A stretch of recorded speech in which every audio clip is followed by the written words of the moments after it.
Olá! Se você ainda não me conhece, meu nome é Adriana, você está no Literatura Adri, um canal de livros, de risos, de resenhas, e hoje a peça talvez mais encenada de William Shakespeare, que é Hamlet, o Príncipe da Dinamarca. Enzo, roda a vinheta.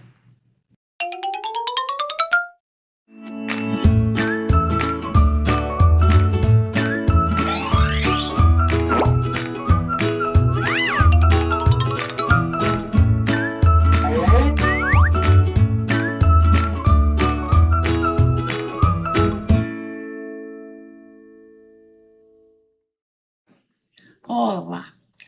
Amores, eu venho conversando com vocês sobre o curso que eu venho fazendo sobre as peças do Shakespeare.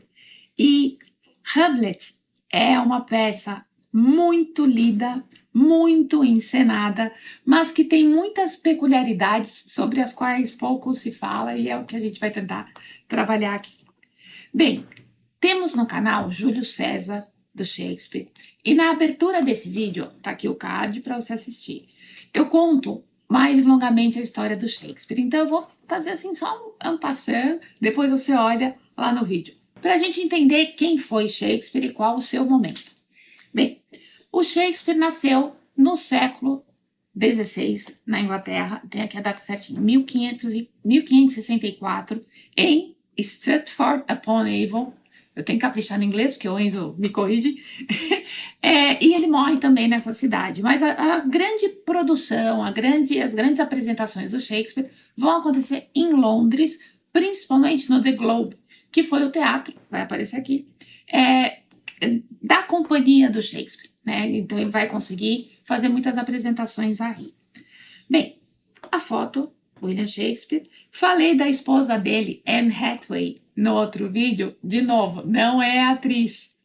É essa outra Anne. Então temos aqui o casal. E brinquei com vocês sobre as coisas que falam acerca de que a atriz tem o mesmo nome da esposa do Shakespeare e que o marido da atriz, tá aqui, é muito parecido com o Shakespeare. Eu não acredito nessas coisas, mas está aqui. Vocês vão ver aí pelas fofocas literárias. O Shakespeare ele foi muito conhecido, conforme eu venho fazendo as leituras, pelas suas comédias. E a gente pode ligar isso ao momento histórico. Se trata da Era de Ouro, ou seja, é o reinado da Rainha Elizabeth I, um momento extremamente instável no governo inglês, porque a rainha era chamada de a Rainha Virgem, já comentei, ela teve muitos amantes, mas não se casou, não teve descendentes, portanto havia todo um questionamento, né, de como seguiria o governo na Inglaterra depois que ela morresse. Era um período bastante puritano. Que tem uma coisa aqui sobre as monarquias. Quando a gente começa a ver as monarquias, França, Rússia, Inglaterra, outros países europeus, é sempre um querendo engolir o outro. Então nunca houve um governo estável de verdade. Mas no caso da Elizabeth I, a estabilidade ainda era maior, porque era bastarda, né? Assumiu outra rainha, Maria, depois caiu e veio Elizabeth. Então era tudo muito confuso. O Shakespeare, porém, ele era um homem do seu tempo, um homem do Renascimento, um homem crítico. Então ele precisava criticar o seu governo. A comédia, ela é, desde a Grécia, um caminho muito forte para você fazer crítica. E se você reparar, os programas de comédia que a gente tem no YouTube, em outras plataformas, fazem críticas, quando não é besterol, assim, nada contra quem gosta, tá? O Enzo assiste muito vídeo em besterol, mas quando não é assim, não descamba, só para bobagem, quando a gente entra na criticidade, a comédia traz críticas muito contundentes, e isso vem da história desse gênero. Mas na tragédia, a gente tem uma visão sobre esse tipo de texto, como se fosse um texto mais sério. Isso vem desde a poética do Aristóteles. Vou colocar aqui para vocês. E pela tragédia, a gente provoca catarse, isso de acordo com Aristóteles. O que é a catarse? É fazer com que a pessoa que assiste aquela peça venha a sentir aquelas emoções que estão sendo transmitidas pelo enredo e pelas personagens, e ao sentir mesmo as emoções, consiga purgar aquilo que depois o Freud vai chamar de inconsciente. Então você tem coisas lá na sua mente depositadas ao assistir o herói, a personagem trágica, passando por aquelas situações, você que está assistindo vai conseguir vivenciar aquilo, o desconforto, e esse desconforto vai sair de você. No Hamlet, a gente tem isso o tempo todo. Então, a tragédia, embora o Shakespeare não tenha enfatizado a produção de tragédias até um determinado momento, ele começa lascando nas comédias. A gente também pode pensar que a comédia tem um apelo popular maior, portanto, ele vendia as peças, ele ganhava dinheiro com isso. Então, ele tinha que chegar ao público. O momento em que ele amadurece, as tragédias vão ficando mais elaboradas. Uma tragédia importante do Shakespeare é Romeu e Julieta. É uma tragédia mais do começo da carreira. Não que seja menor ou ruim, mas não tem a densidade, que a gente vai ter no Ricardo III, ou no Hamlet, por exemplo, ou no próprio Júlio César, tá? Sobre a qual a gente já conversou. Então, pensando nessa pessoa, William Shakespeare, pensando nesse momento, o reinado instável, complicado da Rainha Elizabeth, a gente vai ter uma história que se passa na Dinamarca. Hamlet, o príncipe da Dinamarca. Outra nota importante: toda grande crítica à monarquia que o Shakespeare faz nunca acontece na Inglaterra.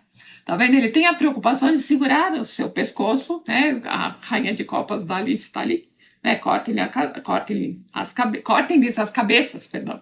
Então ele tem essa preocupação, aí ele joga as críticas para fora do seu país. Mas para bom entendedor, pingo é letra, os caras estão assistindo, a encenação rola lá e a crítica vai aparecer. Então estamos em Elsinore. Vou colocar aqui a foto do castelo que efetivamente existe, que era o centro da Dinamarca. Essa peça ela tem uma origem medieval, a história acontece ali na Idade Média. Então estamos em Elsinore e, inclusive, vale aqui uma nota de rodapé, o Shakespeare, homem do Renascimento, Camões, homem do Renascimento, já falei sobre isso aqui. No Renascimento era muito comum os autores retomarem algum texto, alguma tradição literária de momentos anteriores. Então, Shakespeare, por exemplo, bebe muito, inclusive lá na Grécia Antiga. O Camões, falei do Camões porque ele vai beber demais no Petrarca, que é pré-renascentista italiano, e a proposta era buscar as fontes e trazer o novo, e tentar melhorar aquilo que já havia, no sentido de honrar o que houve, não era de simplesmente ultrapassar o primeiro criador, honrar o que houve, mas atualizar para o seu momento. E no caso aqui, a gente falando do Hamlet e das peças do Shakespeare, de um modo geral, isso vale para todas, pela ênfase nos caracteres humanos, nós atualizamos até hoje. A gente vai pensar nesse jovem angustiado aqui, lá no medievo, que é o momento da peça, lá no Renascimento, quando a peça é apresentada, e hoje a gente percebe esse homem sendo o mesmo, só atualizado de acordo com a cronologia histórica, mas as angústias são iguais. Então eu falei para vocês, estamos lá em Elsinore, tá aqui o castelo, né? Já mostrei. E Hamlet estudou um tempo na Alemanha, numa universidade muito importante chamada Wittenberg. Estudou na Alemanha, tinha voltado para o castelo porque o seu pai havia morrido. Havia muito burburinho em torno da morte desse pai. Hamlet voltou. O Hamlet sempre foi uma pessoa muito popular. Todo mundo gostava dele. Os soldados gostavam dele, o povo gostava dele. Isso vai virar um problema num dado momento para quem está acima dele na hierarquia. Então, Hamlet era popular. Hamlet voltou por conta da morte do seu pai, também chamado Hamlet, o rei Hamlet. Bem, quando ele chega, o tio, irmão do pai, tornara-se rei porque se casara com a mãe do Hamlet, Gertrudes, perdão. Mas o pai dele havia acabado de morrer. Então pensa, a ideia era, nem esfriou o corpo, a mãe já casou de novo e casou com o tio. Então tem uma questão familiar, até um certo ponto, se a gente pensar, casou-se com o irmão do marido e o cunhado, pela afinidade familiar, seria o irmão dela. Tem um questionamento, inclusive, feito pela crítica, de uma situação meio incestuosa. Mas não é tanto isso que incomoda o Shakespeare, mas sim o fato da mãe ter se casado tão rapidamente. Quando ele volta, a mãe já está casada e existe um outro rei, que é o tio dele. O tio, padrasto, a mãe, tia, toda essa confusão está na cabeça do Hamlet, perdão. Importante, ao ler a peça, a gente vai perceber que uma coisa que seria muito esperada por um príncipe que volta é que o poder lhe foi usurpado. Ele seria o primeiro na linha de sucessão. E isso não aparece na cabeça do Hamlet. As questões existenciais para ele são muito maiores do que o simples jogo de poder. Inclusive porque há 2 oficiais que fazem a ronda. E às vezes são 10 minutos ou 5 minutos? 10. Ah, tá. Então vai de 5 em 5. É importante, tá? Há 2 oficiais que fazem a ronda, estão na primeira cena. E eles estão assustados porque tem um fantasma, coisa muito comum nas obras do Shakespeare, fantasmas, duendes, fadas, bruxas.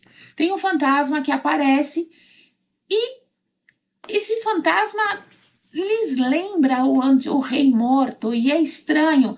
Então, quando Shakespeare volta, os rapazes, né, os 2 oficiais, pedem ao Shakespeare perdão, gente, eu tô falando do Hamlet, troquei o nome aqui. Pedem que o Hamlet venha e à meia-noite ele veja aquele espectro, aquele fantasma aparecendo.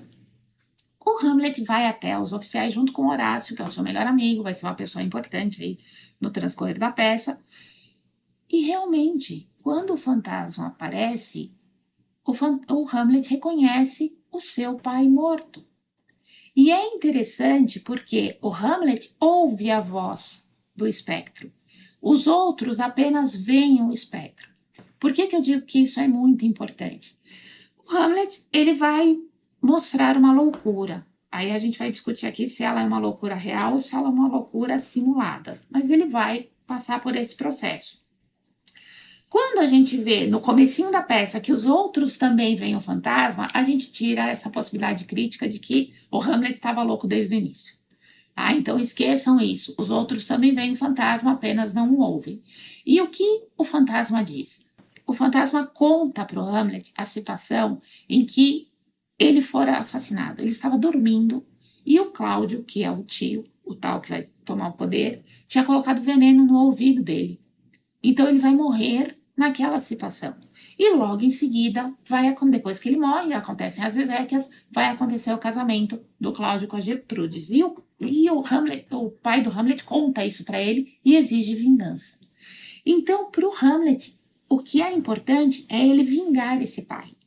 Porém, e aí é uma das coisas, tem muita coisa legal. Quando eu falo mais legal, eu lembro de outra mais legal. Mas o que é muito importante, o Hamlet, ele não é um herói da ação. Por exemplo, há muitos estudos que comparam Hamlet com Dom Quixote. Tá? Ambos vão ter esse flerte ou esse enlouquecimento, né? Ou flertam ou realmente enlouquecem. Só que o Quixote, ele é da ação. Ele vai e faz as coisas. Coisas desacorçoadas muitas vezes, mas que demonstram uma enorme criticidade, um enorme coração. Enquanto Hamlet, ele fica no pensamento. As frases importantes, os solilóquios, monólogos. Ser ou não ser, eis a questão, ou seja, existir ou não existir, ser real e verdadeiro ou não ser. Há algo de podre no reino da Dinamarca. Outra frase importante. Uma que aparece na abertura de A Cartomante. Temos um vídeo aqui da Cartomante no canal, do Machado de Assis. Há mais coisas entre o céu e a terra do que pode julgar a nossa vã filosofia. O Hamlet vai dizer isso a Horácio, é exatamente dessa forma que o Machado de Assis abre o conto A Cartomante, que é fundamental na obra do Machado. Depois que o Hamlet morre, na última frase, antes dele morrer, a última frase que ele diz é: o resto é silêncio. E aí ele morre. Já estou adiantando uma coisa que a gente sabe, porque essa tragédia, mais do que todas as outras, o sangue vai escorrer do livro nas suas mãos, porque nas tragédias morre todo mundo, mas aqui morre todo mundo mesmo. Então a gente vai ver como que um mata o outro e o outro mata um e qual é a relevância disso. Bem, então Hamlet fica maquinando aquilo. Ele tem uma relação com essa mãe que me foi muito incômoda. Conversei sobre isso com algumas pessoas, até que não houve vários olhares, na verdade. Mas eu acho que tem uma mãe. A gente pensa, a mãe traiu, a mãe só queria o poder. Eu acho muito que essa mãe tinha medo de morrer por conta do Cláudio, né, desse tio. Não tem como você provar que havia um relacionamento anterior, e parece que não. Né? O próprio fantasma, sempre que eu falo fantasma, é o pai do Hamlet. Meio que defende essa mulher, né, em alguns momentos. Então, parece que não há um relacionamento anterior. Eu tenho essa sensação. E eu tenho a sensação de que ela é uma mãe muito controladora desse Hamlet. Né? E talvez por isso ele seja um rapaz com tanta dificuldade de amadurecer. Né? Um rapaz que gira, fica ali dentro da cabeça dele o tempo inteiro e não age. Aí eu já posso começar a adiantar. Esse homem moderno, que foi o Hamlet, é um homem pós-moderno. Somos nós. Né? Somos nós com as nossas angústias. Esse jovem é o mesmo jovem que hoje está na rede social, que aparenta muitas vezes. Falei que o Hamlet era popular, que as pessoas gostavam dele. O jovem hoje, ele é muito querido. Muitas vezes nesse jogo de recompensa, de like, dislike e tal, que a gente tem na rede social, a coisa do seguidor que a gente tem na rede social. Porém, esse jovem muitas vezes aparenta uma coisa que ele realmente não vive. E quando isso aparece, a gente sabe do lodo também da rede social, muitas vezes ele não dá conta. Então a gente tem esse rapaz em si mesmado no Hamlet, pensando o tempo todo: como vingar o meu pai? Como matar alguém? Como, sabe, isso dói para ele. É complicado, não é simplesmente vou lá e mato o tio e acabou. Não. Essa elucubração do Hamlet é a elucubração que muito nos toca. Existe um conselheiro, tá? Um cortesão do Cláudio, que se chama Polônio, que tem uma filha chamada Ofélia. Vou colocar aqui a pintura mais famosa. Há muitas pinturas da Ofélia. Na peça, no momento em que ela é encenada, a Ofélia não ganha grande espaço, ela aparece pouco. Mas depois há muitos estudos sobre essa personagem. Por quê? Porque ela é de uma pureza. Sabe, eles têm um namoro de cartas, aquele namoro que a gente está falando do namoro lá de trás, um namoro que assim tinha poucos encontros e encontros sempre muito respeitosos e tal, e muitas vezes, a maioria das vezes, na presença de outras pessoas. Bem, Hamlet tendo por objetivo vingar, mas sendo consumido nisso. Hamlet apaixonado por Ofélia, Ofélia apaixonada por Hamlet, porém, Hamlet com essa mãe que na cabeça dele é uma figura muito confusa, porque embora o pai a defenda, ele sente essa coisa do peso da traição, e a gente percebe que em muitos momentos ele transfere esse horror que ele tem em relação à mãe para essa moça. Para tentar fazer a sua vingança, e eu acho que muitas vezes para conseguir lidar consigo mesmo, Hamlet vai simular a loucura. Lá na lenda antiga, né, que vai aparecer, a gente também tem um jovem cujo pai foi assassinado pelo tio e que vai simular a loucura para ele não morrer. Já no caso do Hamlet, ele vai simular a loucura para fazer a denúncia do que aconteceu, que foi aquilo que o pai contou sobre a forma como ele foi assassinado. Então, como isso vai acontecer? Uma trupe, né, um grupo de teatro vai aparecer lá no castelo e o Hamlet pede que durante a encenação seja apresentado um trecho que ele, Hamlet, vai propor. Então, esse trecho que o Hamlet propõe é exatamente a representação da morte do pai que o fantasma havia lhe contado. Então, isso vai ser inserido no meio da peça, no momento em que toda a corte estará reunida. Para isso acontecer, o Hamlet já começou a apresentar representações da loucura. E aí que a gente começa a se perguntar, a partir desse momento, até que ponto ele é são e se protege por essa loucura, e até que ponto ele está realmente enlouquecendo de dor por N motivos que vão acontecer ali. O tal do Polônio, num dado momento, vai, junto com o Cláudio, tentar perceber se o Hamlet realmente é louco ou não, ou se o Hamlet enlouqueceu, porque ele, Polônio, determinou que a Ofélia não tivesse mais um relacionamento com o príncipe, que já estava meio estranho. O Laertes, que é irmão da Ofélia, tinha, numa conversa com o pai, discutido a questão de que ali talvez não fosse um relacionamento propício, isso antes do Hamlet começar a enlouquecer, ou apresentar-se enlouquecido. Que não fosse um relacionamento propício porque ele era príncipe, afinal. E ela, embora nobre, não tinha a possibilidade de casar-se com um príncipe no momento em que os casamentos eram arranjados para juntar reinos. Então, há um pedido do pai para que Ofélia se afaste e começa a ter toda uma interpretação de que talvez o Hamlet estivesse enlouquecendo por amor. Por isso, ele se mostrava tão desarvorado. Só que haverá um momento em que na corte o Hamlet vai destratar essa moça num tal nível, dizendo que ou ela fosse para o convento ou ela fosse para o bordel. E aí a gente percebe que tem uma raiva dele com relação a essa figura materna que ele projeta. Aí você diz, Adriana, essa leitura não é muito psicanalítica, né? É uma coisa meio edipiana. Eu tenho um pouco de medo de leituras psicanalíticas, porque às vezes as pessoas tentam encaixar qualquer texto na leitura psicanalítica. Mas o Freud fez uma leitura importante do Hamlet. E é possível, sim. Os psicanalistas falam que essa peça é um prato cheio para entender, na prática, aquela coisa do ódio pelo pai que precisa ser trocado para que esse amor pela mãe se torne, na verdade, um amor mais saudável e para que essas projeções, o ódio da mãe na moça, não aconteçam. A Ofélia, ela sim vai enlouquecer de verdade, porque ela é tão frágil, a sua pureza é tão imensa, que quando ela é destratada daquela forma, ela não dá conta e ela quebra.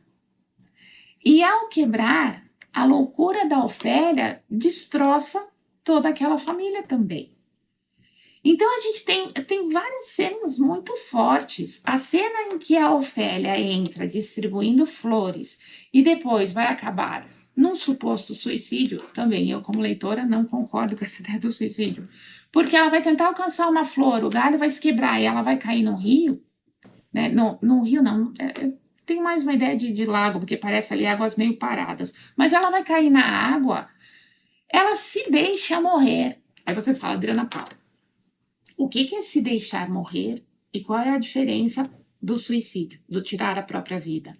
A Ofélia, ela está cantando e a gente vê que o tecido da roupa dela vai encharcando e ela vai afundando e não opõe resistência. Diferente de alguém que é ativo no processo de tirar a própria vida.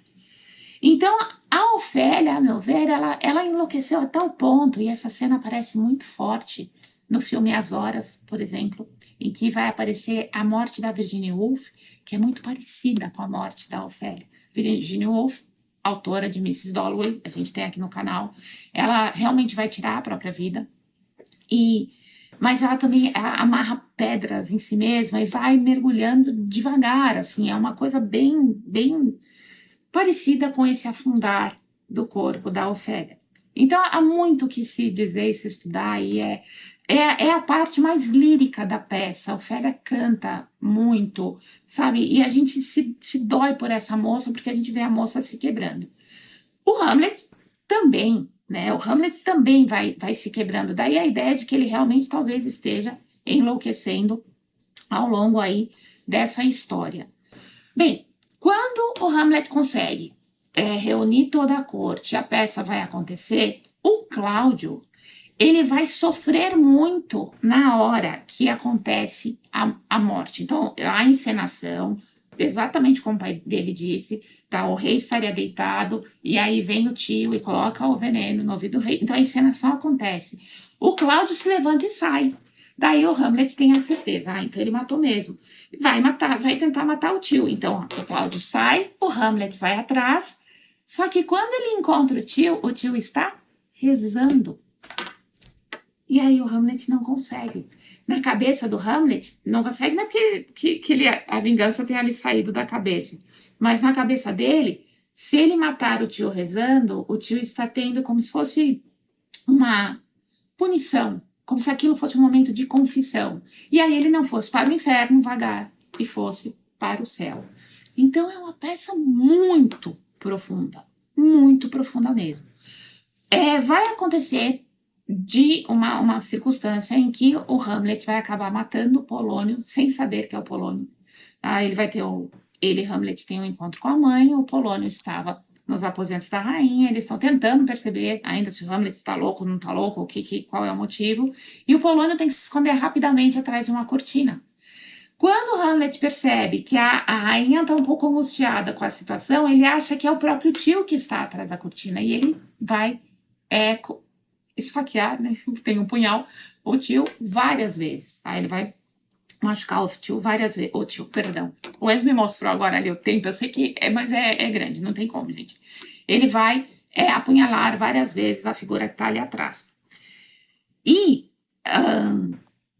quando o Polônio cai, o Hamlet demonstra raiva. E é inclusive depois dessa morte do Polônio que a Ofélia vai ficar cada vez pior e cada vez mais enlouquecida. O filho do Polônio vem para tentar vingar a morte do pai. Então ele quer matar o Hamlet. Estão percebendo como a história vai girando? São muitas peças. É uma história que encenada leva mais de 4 horas, se for encenada sem cortes. Tanto que quando a gente vê o Hamlet no teatro, normalmente as cenas inteiras que são retiradas. Há personagens que não aparecem, porque o texto é o texto mais longo do Shakespeare. A gente tem vários filmes sobre o Hamlet e filmes exclusivos sobre a figura da Ofélia. Eu assisti ao filme dos Franco Zeffirelli, vou colocar a capinha para vocês, inclusive é o Mel Gibson que faz o papel do Hamlet, que não é o texto integral, mas existe um filme do Kenneth Branagh que vai fazer ele é o diretor e ele faz também a personagem Hamlet, que é fala a fala. Ele é o texto integral, então é um filme super longo, muito bom de se assistir. A Kate Winslet, lembra dela, Titanic? Ela vai fazer a Ofélia, então, mas é um filme comprido porque a peça ela é uma peça longa. Enfim, eu falei de um terceiro filme, que é o filme do Laurence Olivier, que é um filme antigo, é um filme mais bem soturno, assim, como em muitos momentos é a atmosfera da peça, mas também é um filme bárbaro. Então, aqui as 3 indicações para vocês. Sobre a questão desse desfecho que eu falei que morre todo mundo. Gente, matar o rei naquele período elisabetano, falei da questão histórica, a personagem tinha que morrer de qualquer jeito. Então a gente já sabe que o Hamlet vai, em algum momento, levar esse tio à morte, matar esse tio. Ele então vai ter que morrer também. Como que a gente arredonda essa história? Laertes vem vingar o pai, então Laertes vai fazer um trato com o Cláudio e com uma espada envenenada ele mataria o Hamlet. Tá? Então vai ter lá uma situação em que esse pacto acontece, vai acontecer o duelo. Porém, durante o duelo, e aí vem as coisas maravilhosas do Shakespeare, eles trocam as espadas. O Cláudio, além de ter dado a espada envenenada para o Laertes matar o Hamlet, ele também prepara uma taça de vinho para o Hamlet, envenenada. Quem bebe o vinho? A mãe dele. Então a gente vai vendo a coisa acontecer. O Hamlet, na hora da troca das espadas, vai atingir o Laertes com a espada com veneno. Mas ele vê a mãe morrendo. Então tem toda uma situação em que ele e o Laertes vão acabar se perdoando o Hamlet, porque o Laertes conta do trato, vai matar o Cláudio. Então morre o Cláudio, morre a Gertrudes, morrerá o Laertes ali, o Polônio já havia morrido, a Ofélia já havia morrido e o Hamlet morre também, inclusive porque no regicídio ele não poderia ficar vivo. A gente tem tantas camadas, tem vingança, tem traição, tem regicídio, tem essa possibilidade de incesto, tem a questão familiar e tem principalmente essa loucura que a gente discute se ela protege, como teria protegido o próprio Hamlet até tudo acontecer, ou se ela dá liberdade para a pessoa fazer o que ela tem que fazer, o que ela precisa fazer, o que são os desejos mais escondidos, aquilo que, voltamos à psicanálise, está lá no inconsciente, ou se ela arrasa, igual ela faz com a Ofélia. É uma peça incrível de verdade. Assim a gente entende por que tanta gente lê, por que se encena tantas vezes e por que se atualiza tanto. O Hamlet daquele momento, né? O Hamlet que aparece na fonte, o Hamlet que aparece no Renascimento, o Hamlet que a gente vê encenado hoje e o jovem Hamlet, e aí independe do gênero. Esse jovem, essa jovem que a gente vê na rede social, no jogo de essência e de aparência, e principalmente de angústia, de muito desespero, é o Hamlet ao longo do tempo. Bem, os atores, né, sempre falam as maiores verdades. Há uma cena em que dois coveiros vão discutir, né, sobre o fato de que a Ofélia vai ser enterrada como cristã, uma coisa que se houvesse qualquer possibilidade de suicídio por muitos anos, não se enterravam, não havia exéquias, ela vai ser enterrada, e aí os coveiros discutem que isso só acontecia porque ela era nobre. Essa discussão dos coveiros está no Morte e Vida Severina, Alto de Natal Pernambucano, do João Cabral. A gente tem aqui no canal, em que dois coveiros discutem o lugar de cada um nos cemitérios e falam de um cemitério rico e de um cemitério pobre. Então a gente tem essa discussão. Nossa, me arrepiou quando eu li. Eu falei, meu Deus, olha o João Cabral aqui no Hamlet. Então é muito, muito, muito boa, muito impressionante. Gente, há muito mais que se falar. Né? Temos aqui uma questão do Fortinbras, que é príncipe da Noruega, que vem que mostra uma nobreza ao tentar recuperar uma terra que fora da Noruega e que fora, num dado momento, roubada, né? Não veio aqui a palavra, mas foram tomada pela Dinamarca. A gente tem o Horácio, que pensa, enquanto o Hamlet vai caminhando, né, por essa coisa da loucura, a gente, às vezes, não é, tá? De novo, eu levanto isso. O Horácio, que é o melhor amigo dele, é a racionalidade. Aí a gente retoma o pensador Horácio na história. A gente tem uma artimanha de cartas. Antes de toda essa questão acontecer, o Cláudio, percebendo que já tinha alguma coisa errada com o Hamlet e que seu poder estaria em risco, tenta mandar o Hamlet para a Inglaterra com dois meninos que cresceram com o Hamlet, que vão nessa viagem com a função de matar o Hamlet, o amigo de infância.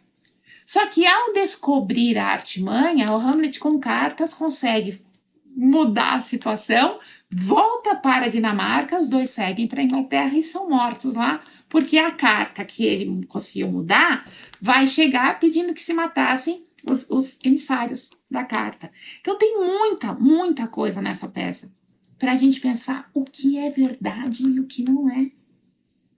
Que é uma coisa que eu convido você a fazer no seu dia a dia, em tudo aquilo que a gente vê na mídia, do nosso lado. O que é verdade, o que não é, quem julga essa verdade, quem é capaz, o que é verdade e o que não é na nossa própria vida. A angústia, o existencialismo, nós vivemos isso. O que a gente não pode permitir é que isso nos assole, como assolou Hamlet, como assolou Ofélia, como assolou essas personagens e como assola tanta gente ao nosso redor. É isso. Então, dê seu like nesse vídeo, inscreva-se no canal, acione o sininho das notificações para ser avisado dos próximos conteúdos, comente, importante comentar para a gente conversar sobre tudo que vem pela frente com Shakespeare. A próxima eu prometo que vai ser uma comédia. Comente, compartilhe o vídeo para que chegue a mais gente e que as pessoas conheçam esse clássico e para que as pessoas percebam o quanto esse rapaz está hoje aqui, do nosso lado ou no nosso coração.